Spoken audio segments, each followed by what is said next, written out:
Karibu mama.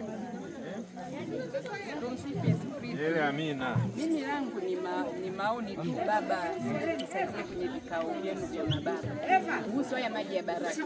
Wajua wanapokuambia, yani sisi wale tunakuambizana kwamba unachofanya hata kama maji ya baraka yametoka sehemu za nje, kama unataka kuoga unatanguliza kwanza maji ya baraka kidogo, kisha unaweka maji ya kawaida unaoga, yanafanya kazi. Na baba, amini ukipenda, yani 99% ya walei tunaamini. Ipo sahihi hivi mama, mfano huyu tusaidie sana. Mama, mtu amechukua maji huko kutoka kibeo, yanatosha kuoga yako hivi?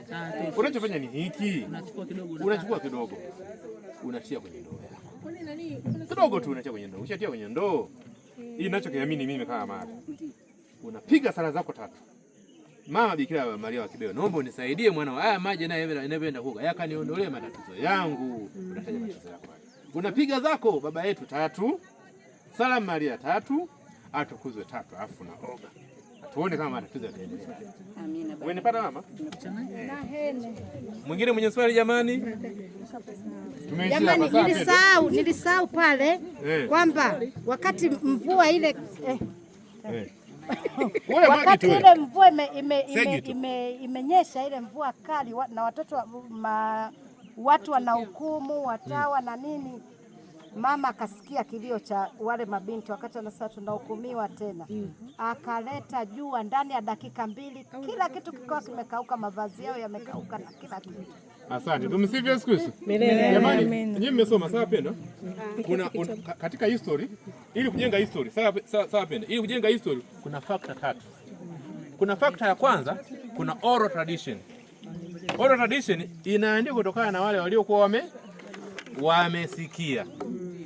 Sawa. Factor ya pili ni historical fact. Sawa. Na factor ya 4 ndio kile kilichoandikwa. Sasa mambo haya zipo story nyingi. Sawa. Kwa hiyo kuna vingine vimeandikwa na vingine havijaandikwa. Mmesikia wapendwa?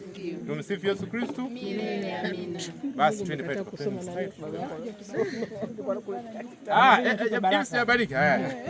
Atukuzwe Baba na Mwana na Roho Mtakatifu, kama mwanzo na sasa na siku zote na milele. Atukuzwe Baba na Mwana na Roho Mtakatifu, kama mwanzo na sasa na siku zote na milele. Ninyi mahujaji wote mliofika hapa Kibeo kusali, mkapate baraka za Mwenyezi Mungu.